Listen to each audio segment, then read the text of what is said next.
Senhor, preciso te dizer que é impossível esquecer que não estou só nessa batalha entre o bem e o mal. A cada nova experiência eu te glorifico mais. Te ter é a maior diferença em mim. Se os bons combates eu não combater, minha coroa não conquistarei. Se minha carreira eu não completar, de que vale a minha fé tanto guardar? Se perseguido aqui eu não for, sinceramente um cristão não sou.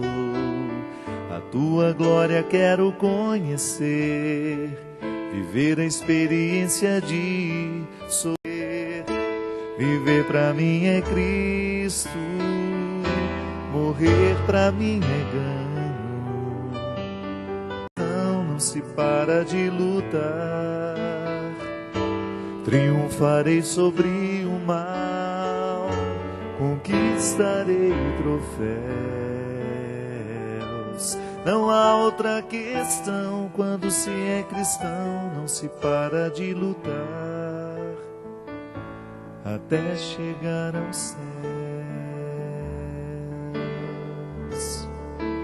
Muito boa noite, nós estamos começando mais um programa Direção Espiritual. Muito obrigado você que está ligado conosco, você que nos dá a oportunidade de entrar na sua casa, na sua vida, ter a oportunidade de falar hoje com você, partilhar a vida. Sempre gosto de dizer que o programa Direção Espiritual é uma oportunidade de partilha de vida. Nenhuma direção espiritual é possível se a vida não é partilhada, para que a partir dessa partilha a gente descubra o que pode ser orientado. Eu não tenho nenhuma pretensão de querer dirigir a sua vida, não. O diretor espiritual é aquele que se coloca como instrumental, como uma ponte entre Deus e o orientado, não é verdade? Quando eu assumo o compromisso de ser padre para você aqui hoje e permitir que Deus passe pelo meu coração, pela minha palavra, pelo meu caráter, pelo meu jeito de ser e possa visitar a sua vida. Todos nós precisamos dessa direção. Todos nós, de vez em quando, precisamos refletir a nossa vida, pensar naquilo que nós estamos vivendo e naquilo que Deus quer que a gente viva. Nem sempre a vida que nós estamos vivendo é a vida que realmente Deus quer para nós. Quantas vezes a gente reconhece isso? Né? Em muitos momentos da nossa história, eu na minha vida, você na sua vida, você descobre que existe uma inadequação entre aquilo que Deus quer para você e aquilo que você está vivendo.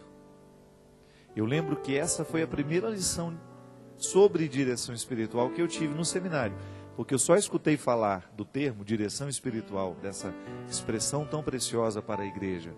Foi dentro do seminário, quando o padre Maurício nos disse: aqui, cada um precisa ter um diretor espiritual. Ah, meu Deus do céu, o que será isso, né? E aí nos explicou que o diretor espiritual seria aquele padre, no nosso caso lá, aquele religioso, que teria um encontro regular conosco, e nós iríamos partilhar as nossas dificuldades, as nossas lutas, para que ele, orientado pela própria missão que tem, de ser o padre, o religioso, ele é um natural orientador, né? Porque nós vivemos para isso. Nós iríamos receber então daquele diretor espiritual algumas diretrizes, algumas regras que iriam nos ajudar, alguns conselhos, poderíamos dizer assim, que iriam nos ajudar a encaminhar melhor as nossas lutas, para a gente poder lutar do jeito certo, né? Interessante isso, né? Não basta lutar, tem que lutar do jeito certo, porque às vezes as coisas dão errado na nossa vida, justamente porque nós estamos lutando errado. Nós estamos fazendo um movimento contrário do que a gente deveria fazer para alcançar aquele tal resultado que a gente tanto espera. É igual estudar errado. Todo mundo já deve ter escutado falar isso, né? que não basta estudar, tem que estudar do jeito certo. Nós temos regras, né? Se você, eu me recordo direitinho quando fiz o curso de psicologia dentro da filosofia, psicologia da educação, lá nós aprendíamos que para um aluno prestar atenção numa aula, essa aula não pode passar de 45 minutos. E que depois de 45 minutos a gente precisa pelo menos de 5 minutos de intervalo para que o cérebro possa fazer aquele processamento, não é? Para que depois você tenha condições de seguir com seu estudo, ou com sua leitura, com a sua concentração, para que ela tenha mais qualidade. Às vezes a gente estuda errado, às vezes a gente pega um livro, pega um tema que a gente precisa preparar para o outro dia ou para a aula, a gente fica lá 3, 4 horas seguidas, e você não está percebendo que já não está rendendo o que poderia render por causa do cansaço cerebral. Agora, se você obedece à regra, dá 45 minutos, no máximo 50, você sai para tomar uma água e imediatamente volta, né? Também não pode fazer os 5 minutos durar 15, 30, senão você perde o ritmo. Mas naqueles 5 minutos você sai, tem até possibilidade de continuar pensando sobre aquilo que você estava lendo, mas você quebra aquele momento ali, sisudo, fechado, de estar sentado, preso naquele livro. Aí você vai, toma uma água, volta, e sem perceber, você está se favorecendo na melhor apreensão do que você está estudando. A vida é a mesma coisa, minha gente. As regras simples do estudo podem valer para nós também. Se a gente não tem, vez em quando, se a gente não se coloca, vez em quando, nessa disciplina de olhar para a nossa vida e de lutar certo, determinar quais são os passos que nós precisamos dar para a gente alcançar os resultados, a gente corre o risco de perder a oportunidade do crescimento. A alma precisa de exercícios, assim como o corpo também. Por isso que a gente aprende. E tem muitos educadores cristãos, católicos, que entraram para a história justamente porque valorizavam as disciplinas do corpo, devem ser aplicadas nas disciplinas da alma, do conhecimento, do espírito. Aí você pode pegar todas as dimensões que não são materiais em nós. E as disciplinas da alma precisam ser aplicadas também nas disciplinas do corpo. É a visão integral do ser humano como totalidade. Aí tem aquela célebre frase: corpo são, mente sã. Você já me escutou falar várias vezes disso, mas um momento crucial na minha vida foi quando eu adotei a disciplina física. Estava vivendo em Belo Horizonte, com muito estresse, fazendo mestrado, e eu estava ficando doente com muita facilidade. Não tinha qualidade de vida. Estudava demais, viajava muito, naquela época eu já tinha uma vida muito corrida. E aí o médico me chamou e falou assim: olha, padre, o senhor tem 2 opções. Ou o senhor vai colocar disciplina na sua vida para poder viver um pouco mais e um pouco melhor, ou o senhor vai morrer muito cedo. Porque o corpo precisa de atividade, o corpo precisa de repouso, o corpo precisa que as regras dele sejam acatadas. Você não pode desconsiderar as regras do seu corpo. E é por isso que eu sou sempre adepto de uma espiritualidade integrada, que fale, que mostre o valor da saúde física. A gente sabe que de acordo com a alimentação que nós fazemos, nós podemos desenvolver uma série de doenças. Por que a gente não muda muitas vezes a nossa alimentação? Por que a gente não se trata com um pouco mais de respeito? Porque a gente não sabe e a gente não quer viver a disciplina e a restrição. Se eu pudesse, minha gente, eu tomaria um sorvete todo dia. Eu gosto. Se eu pudesse, eu comeria doce todos os dias. Eu gosto. Eu tenho apetite para comer doce toda hora, todo dia. Se eu pudesse, eu comeria uma caixa de chocolates todos os dias. Agora, eu tenho que pensar que esse meu desejo precisa de controle.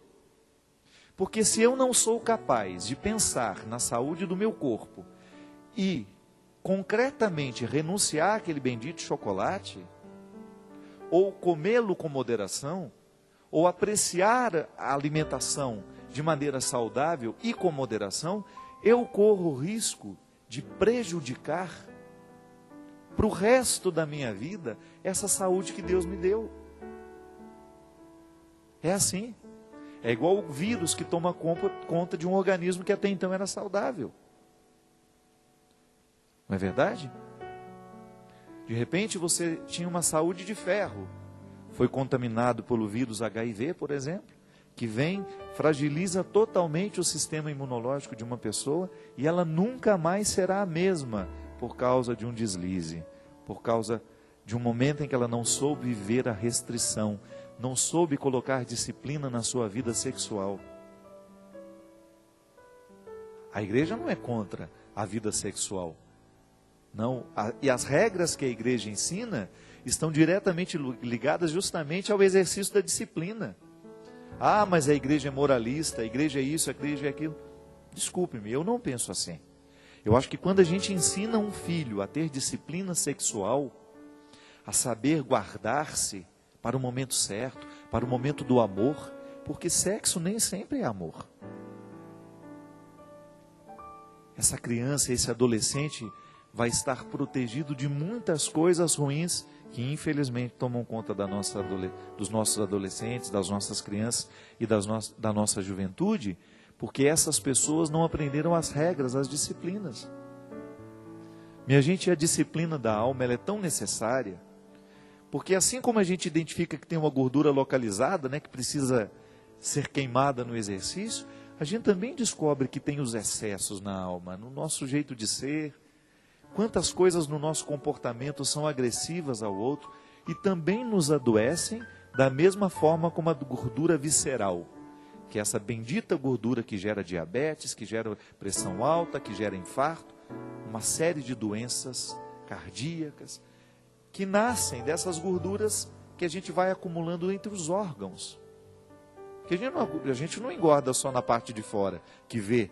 Não, a gente engorda por dentro também. Tem gente que tem a gordura interna que gera muitas outras doenças, que geram muitos males. Nós também temos essas gorduras, né? Usando a metáfora, nós também temos esses excessos no nosso comportamento, no nosso jeito de ser, no nosso caráter. E é aí que Deus entra. É aí que entra o programa Direção Espiritual, que é uma proposta de refletir tudo isso uma vez por semana. De a gente ter a oportunidade de falar dos nossos excessos. Eu, graças a Deus, estou cada vez mais convicto de que a gente não tem que ter medo dos nossos defeitos. Eu não tenho medo de falar dos meus, sobretudo para as pessoas que me amam, que me acompanham. Elas sabem quem sou eu. Eu gosto de ter a oportunidade de ser verdadeiro.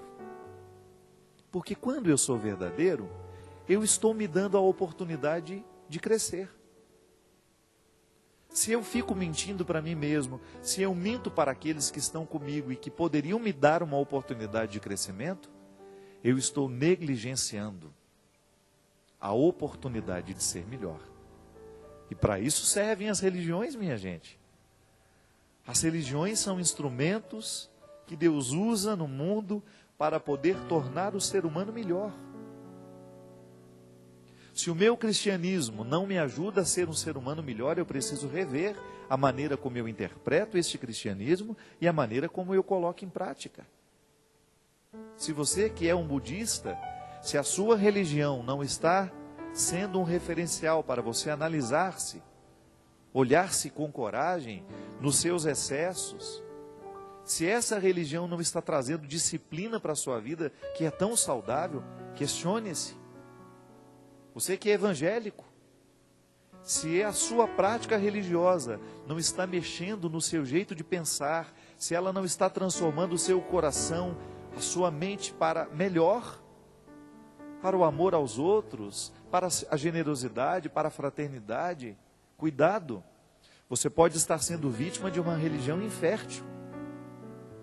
E nós não podemos perder a oportunidade de crescer com religiões que não nos realizam, com religiões que não nos fazem crescer. Para isso, existe a proposta o tempo todo sendo anunciada, né?